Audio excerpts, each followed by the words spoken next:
bilmirəm kim. ABŞ tarixinə başlayırıq. ABŞ tarixini hamı bilməlidir. Yəni, məsələ o deyil ki, ABŞ qəbul imtahanlarına düşür. Sualı kimi, mən buna görə Amerika tarixini bilməliyəm. Məsələ budur ki, ABŞ dünyanın ən hegemon dövlətlərindən biridir, hətta birincisi. Hegemon nə demək? Yəni, güclü, böyük, nəhəng. İqtisadi olaraq, siyasi olaraq, yəni, geopolitikada böyük bir rol oynayan dövlətdir. Ona görə də siz müasir siyasəti anlamaq istəyirsiniz, həm də ABŞ tarixini yaxşı bilməlisiniz. Rusiya tarixini yaxşı bilməlisiniz. Nə bilim, Türkiyə tarixini yaxşı bilməlisiniz ki, bu dövlətlərin geopolitik vəziyyətini anlaya biləsiniz, dünyada baş verən prosesləri anlaya biləsiniz. ABŞ çox yeni bir dövlətdir. ABŞ dövləti 1776-da yaranacaq. Amma ABŞ birdən-birə yaranmayıb. Yəni, nə tər oldu ki, bu dövlət yaranmağa başladı? Gəlin məsələnin kökünə əvvəla gedək. ABŞ olmamışdan qabaq olub Şimali Amerika qitəsi. Yəni, hələ ki, ABŞ anlayışı yoxdur, Amerika qitəsi anlayışı var, uşaqlar. Amerika qitəsi nə vaxt kəşf edilib? Ümumiyyətlə, Amerika materiki nə vaxt kəşf edilmişdi? Amerikanın kəşfi nə vaxtdır? 1492-ci il. Christopher Kolumb tərəfindən yadınıza gəlirsə. Və Amerikanın yerli əhalisi var idi, oranın öz mədəniyyəti var idi, düzdür, orada yaşayan xalqlar var idi. Və İngilislər 17-ci əsrdən başlayaraq yavaş-yavaş Amerikada koloniyalar salmağa başlayırlar. 1607-ci il Amerikada ilk koloniyaların salınması. Uşaqlar, koloniya nədir? Koloniya nədir? Yaşayış məskənləri. Koloniya yaşayış məskənlərə deyilir də. Deməli, uşaqlar, Amerikada hindular var idi, yerli əhali var idi. Amma dünyadan təcrid olunmuşdular deyə Avropa ölkələrindən belə kültürel olaraq biraz geridəydi bu hindular. İngilis xalqı, ingilislər yavaş-yavaş burada məskunlaşırlar və hinduları yavaş-yavaş məhv eləməyə başlayırlar və özləri burada məskunlaşmağa başlayırlar. İndi uşaqlar, İngiltərədən qovulan, İngiltərədə torpaq çatışmazlığı var idi 17-ci əsrdə, xüsusən də kəndlər arasında. Çünki bilirsiniz də İngiltərə elə də böyük ölkə deyil ərazisinə görə. Və İngiltərədə torpaq çatışmazlığı yaşayan Böyük Britaniyada olanlar yavaş-yavaş Atlantik okeanı boyunca gələnlər Şimali Amerikada məskunlaşmağa başlayırlar. Axı Amerika təzə tapılıb, boş torpaqlardır. Böyük ölkə, özdə biz böyük qitədir, Şimali Amerika qitəsi. Böyük boş ərazilərdir ki, boş əraziləri əkib becərməyə başlayıb, pul qazanmağa başlayırlar. Özdə Amerika zəngin qitədir. Amerika qitəsi, Şimali Amerika qitəsi. Başa düşdünüz? İkinci məsələ, İngiltərədə dini təqiblərə məruz qalan şəxslər də var idi. Vətəndaş müharibəsindən bezən şəxslər var idi. Bilirsiniz ki, 17-ci əsr İngiltərə tarixində inqilablar dövrüdür, vətəndaş müharibələri dövrüdür. Bu bezən şəxslər, bu İngiltərədə yaşaya bilməyənlər gedirlər, Amerikada məskunlaşmağa başlayırlar və Amerikada onların vəziyyəti xeyli yaxşı olur. Və İngiltərədən uzun bir köç baş verir Amerikaya. Başa düşdünüz, illərlə davam edən köç. Və bu köç 100 il, 150 il davam edir və 150 ildən sonra, indi ortaya sual çıxır, Amerikada məskunlaşan kimlərdir? Elə İngilislər özləridir. Deməli, uşaqlar, Amerikanlar, dinləyin dərsi, Amerikanlar kökən baxımdan İngilislər. Görürsünüz, dilləri deyildi. Amma biraz ləhcələri fərqlidir. Ayrılıblar axı sonradan ona görə. Amma 18-ci əsrdə Amerikada məskunlaşan İngilislər özlərini İngilis yox, Amerikan adlandırmağa başlayırlar. Əslində isə Amerikan termini yoxdur, Amerikan anlayışı yoxdur, İngilis anlayışı var. Amma biz siz necə, tutaq ki, sən bugün getirin Almaniyaya, düzdür? Tutaq ki, deyirəm, yaşayasan 5 il, 10 il, 15 il Almaniyada. Amma səndən sorsan, haralsan, ne deyəsin, deyəsin, Azərbaycanlıyam. Çünki burada böyüyübsən, burada başa çatmışsan, yəni unutmarsan da ölkəvi, düzdür? Amma gəl açıq danışaq, sən nəvəndən soruşsan, haralsan, deyəcək Almanım. Çünki orada böyüyüb, oranı görüb. Başa düşdünüz? O özünü Alman hesab edəcək. İndi İngilislər də Şimali Amerikada gedib məskunlaşırlar ilk dəfə 1607-ci ildə. İlk koloniyalarını salırlar. Amma sonralar bunların nəvələri, nəticələri özlərini ingilis yox, Amerikan adlandırmağa başlayırlar. Özlərini ayrı bir millət, ayrı bir dil hesab eləməyə başlayırlar. Başa düşdünüz? Xüsusən də 18-ci əsrdən sonra. Üstündən 100 il, 150 il vaxt keçibdir. 100 il, 150 il vaxt keçibdir və uşaqlar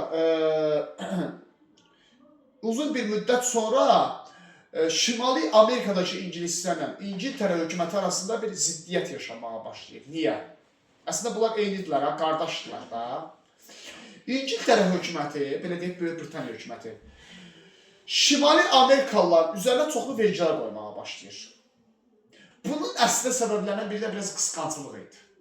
Ehtimal qısqanclıq idi. İngiltərədə, bilirsiniz, İngiltərə balaca ölkə idi. Torpaq çatışmazlığı var idi istərsiniz, belə bir problem var idi. Düzdür, İngiltərə 18-ci əsrdə çox inkişaf edirdi, amma yenə də İngiltərədə yaşayan ingilislərin yaşayış səviyyəsi elə də yaxşı deyildi. Amma Amerikada yaşayan ingilislərin yaşayış səviyyəsi çox yaxşı idi. Və Amerikada yaşayan ingilislərə İngiltərə hökuməti çoxlu vergi qoymağa başlayır. Amerikada İngiltərə müstəmləkəsidir. Yəni İngiltərə öz müstəmləkəsinin üzərində çoxlu vergilər qoyur. Başa düşdünüz? İlk vaxtlarda Amerikalılar bu vergiləri ödəyirdi. Heç bir problem görmürdü. Vergi də verək, başa düşdünüz? Amma İngiltərə hökuməti vaxt getdikcə daha çox vergi qoymağa başlayırdı. Vergilərin həcmini daha da çox artırmağa başlayırdı. Başa düşdünüz? Və belə bir vergi var, 1765-ci il möhür haqqında qanun qəbul edilir. Dərsi dinləyin. Bu, lap Amerikalıların biraz acığına gələn vergi olur. 1765 möhür haqqında qanun. Nə deməkdir? İngiltərə hökuməti deyir ki, Amerikada hələ ABŞ anlayışı yox da, ABŞ yaranmayıb hələ. Diqqətli olun, ABŞ 1776-da yaranacaq. Hələ söhbət gedən hadisələr Şimal Amerika tarixinə aiddir. Biz hələ Şimal Amerika tarixinə danışırıq. İngiltərə hökuməti 1765 möhür qanunu verir. Möhür qanunda deyilir ki, kim Amerikada qəzet nəşr elətdirirsə, jurnal nəşr elətdirirsə, kitab nəşr elətdirirsə, ora möhür vursan axı, vergi verməlidir. Bax, bu Amerikalıların çox kəskin narazılığına səbəb olur.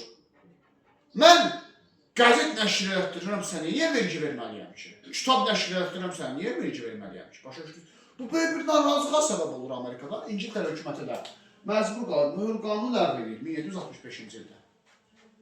Başa düşdünüz? Amma bir müddət sonra ingilislər yenə Amerikalılara bəzi qadağalar qoymağa başlayırlar. Məsələn, hansı qadağanı? 1773-cü ildə uşaqlar Boston çay qonaqlığı hadisəsi baş verir. Çox məşhur hadisədir. Diqqətlə dinləyin. Boston çay qonaqlığı 1773-cü ildə, bax bu ərazilərdə, bu tərəflərdə. Yox, hansı tərəflərdə Boston? Bu tərəflər. Boston çay qonaqlığı adlanan hadisə baş verir. Nə hadisəsi uşaqlardır? Deməli, İngiltərə hökuməti, yəni Böyük Britaniya hökuməti, bilirsinizdə Böyük Britaniya İngiltərə deməkdir də. Amerikalılara qadağa qoyur ki, heç kim bundan sonra Amerikada çay sata bilməz. Amma əvəzinə özü gətirər Amerikada çay satır. Görsünüz nə təbii. İngilislər Ost-Hill şirkəti, İngiltərənin məşhur şirkəti idi. Amerikalı biznesmenlərə çay satmağa qadağa qoyur, əvəzinə özü çay satır ki, o özü pul qazansın. Bu da Amerikalı biznesmenlərin ciddi bir etirazına səbəb olur. Amerikadakı ingilislərin etirazına səbəb olur ki, bu nə qərardır sən vermirsən? Bizə çay satmağa qadağan eləmirsən ki, özün gətirib çayları satasan, başa düşdün? Bir təşkilat var, Azadlıq Oğulları təşkilatı Amerikada. Biznesmenlərin təşkilatıdır. Bunlar gedirlər Boston limanının qabağına. İngilis çayları gələn kimi hamısını ələ keçirib atırlar suya. İngilislərə etiraz edirlər bu yolda. Austin şirkətinə etiraz edirlər İngiltərə. Başa düşdünüz? Bu işi ingilislərlə Amerikalılar arasında ciddi bir qarşıdurmaya səbəb oldu. Onsuz da aralarında gərginlik var idi. Baxmayaraq ki, ikisi də eyni kökdəndirlər, amma aralarında gərginlik var idi ki, Boston çay qonaqlığı, o belə deyək də, Amerikalıların və ingilislərin ikisinin də elə bir-birinin lap qəzəbinə səbəb oldu. O deyir, bardağı daşıran sonunda oldu. Və İngiltərə hökuməti Boston limanını bağlayır, ələ keçirir. Ora desant yollayır, oranı ələ keçirir. Amerikada çox böyük ziyalılar var bu dövrdə. Uşaqlar, adlarını işləyəcəksiniz. Onların adları sizə lazım olacaq. Thomas Jefferson, George Washington, James Madison, John Jay. Çox məşhur Amerikalılar var idi. Bu Amerikanın bir yaxşı cəhəti nə idi uşaqlar? Niyə Amerika belə sürətlə inkişaf edə bildi? Ümumiyyətlə, çox maraqlı sualdır. O sualın da kökünə gələk. Bugün özündə də siz düşünə bilərsiniz ki, çox dünyada da müzakirə olunan mövzudur. Amerika yeni yaranmış deməkdir. 1776-da yaranacaq. İndi birazdan deyəcəyik. Bu ildə 2026-cı ildir də. 250 il tarixi var bu ölkənin, düzdür? Necə oldu ki, bu ölkə 250 ilə dünyanın belə bir hegemon dövlətinə çevrilə bilibdir? Yəni, iqtisadi cəhətdən, siyasi cəhətdən. Çünki elə dövlətlər var, biz onların 1000 illik tarixini öyrənirik, 5000 illik tarixini öyrənirik, heç o qədər gücü yoxdur. Çünki Amerikanı yaradan adamlar təcrübəli adamlar idi. Başa düşdünüz? Yəni, belə deyək də, durduq yerə yaratmamışlar Amerikanı. Amerikanı yaradan adamların əksəriyyəti İngiltərədən gəlmişlər, mühacir eləmişlər Amerikaya. Fransadan gəlmişlər. Məsələn, Benjamin Franklin Fransadan gəlmişdi. Ailəsi orada oranın varlı əsilzadələrindən biri olub. Fransadakı şeyləri görüb, maarifçiləri görübdür.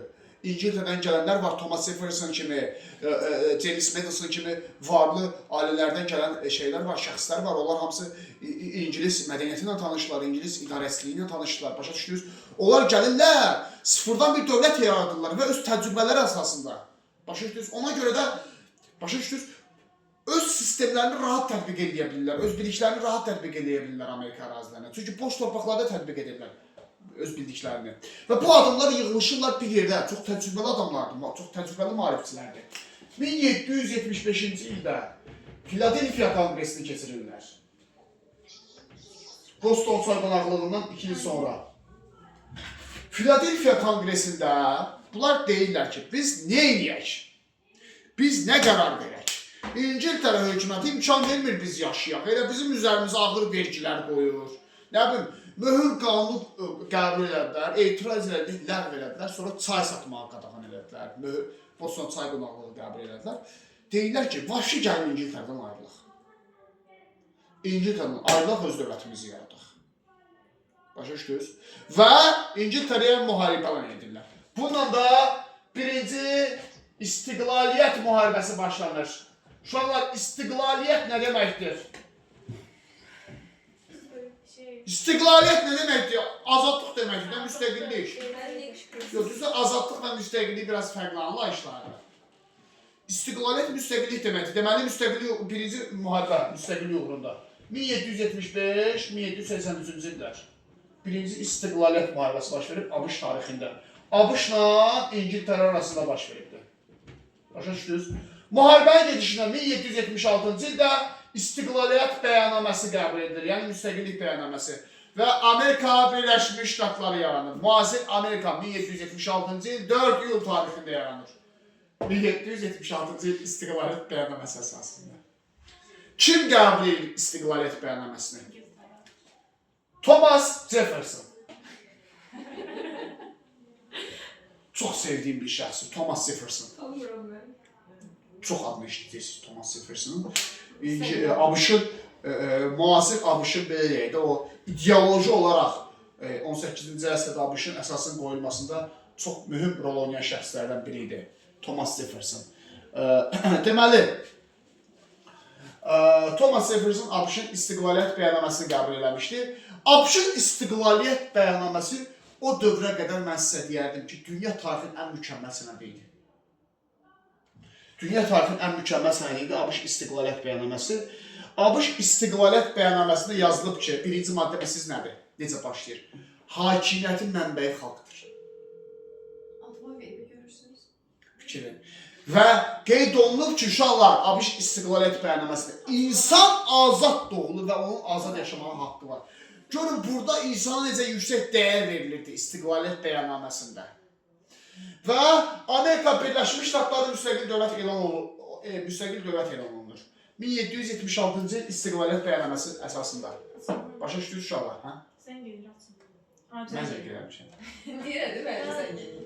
Hə, Uşaqlar, vətəndaş müharibəsində ilk vaxtlarda İngiltərə üstün tərəf kimi sayılırdı. Çünki bilirsiniz, ABŞ təzə yaranmış dövlətdir 1776-cı ildə. Amma İngiltərə əvvəldən var idi. Yəni güclü dövlət idi, hərbi donanması var idi, iqtisadiyyatı var idi. Amma ABŞ yaxşı mənada hamını təəccübləndirməyə bacarır. Amerikalılar birlik olurlar İngilislərə qarşı. Öz istiqlaliyyətləri uğrunda və məşhur bir döyüş var. Əsas bir döyüş budur. 1777, qəşəng də ili var. Saratoga döyüşü baş verir. Bu döyüşdə ABŞ qüvvələri böyük qələbə qazanır. Saratoga döyüşündə ABŞ qüvvələri böyük qələbə qazanır 1777-ci ildə.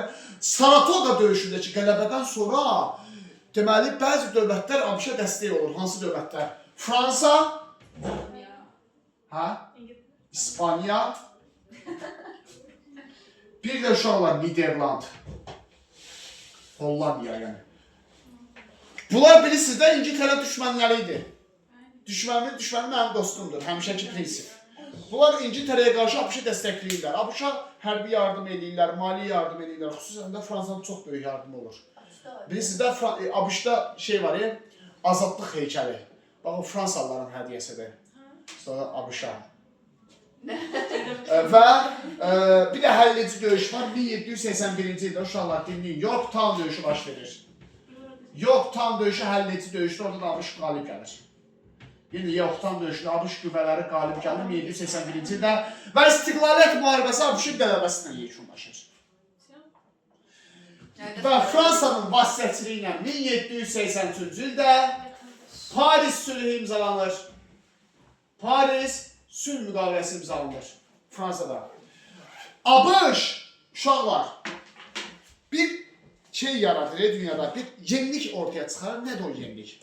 Dünya tarixində ilk dəfədir ki, bir dövlət müstəmləkə olmasına baxmayaraq qalib gələrək azad ola bildi. Dünya tarixində belə bir hadisə baş verməmişdi o vaxta qədər. Uşaqlar, necə olurdu? Tutaq ki, imperiyalar olurdu, bir də onların çoxlu müstəmləkələr olurdu, düzdür? Həmişə də üsyanlar olurdu, adətən o üsyanlar yatırılırdı. ABŞ dünyada istiqlaliyyət müharibəsini qazanmaqla, dünyada o əzilən xalqlara bir nümunə yaratdı ki, vuruşaraq, birlik yaradaraq müstəmləkədən azad olmaq olar. Əsas odur ki, sənin birliyin olsun, vətənpərvərliyin olsun. Başa düşdünüz? Və ABŞ müstəqil dövlət olur. Bir də Kanada var uşaqlar, bilirsiniz də? ABŞ-ın üstündə Kanada var, o da Şimal Amerika qitəsidir. Amma ayrıdır Kanada. ABŞ istəyirdi ki, Kanadanın da İngiltərədən ayrılsın, amma alınmır uşaqlar. Ona görə də Paris sülhünün iki dənə şərti var. Birincisi İngiltərə ABŞ-ın müstəqilini tanıyır və ABŞ müstəqil dövlətə çevrilir. Amma Kanada İngiltərə tərkibində qalır. Başa düşdünüz? Hə, bu oldu ABŞ-da istiqlaliyyət müharibəsi və ABŞ-ın formalaşması. Kimisə sualı var bura qədər? Nəsə sualı, başa düşmədiyi. Yox, hələ təzə başlamışıq. Yox, olmaz. Olmaz. Deməli, dən gözləyim. Aydın görsün necə olacaq.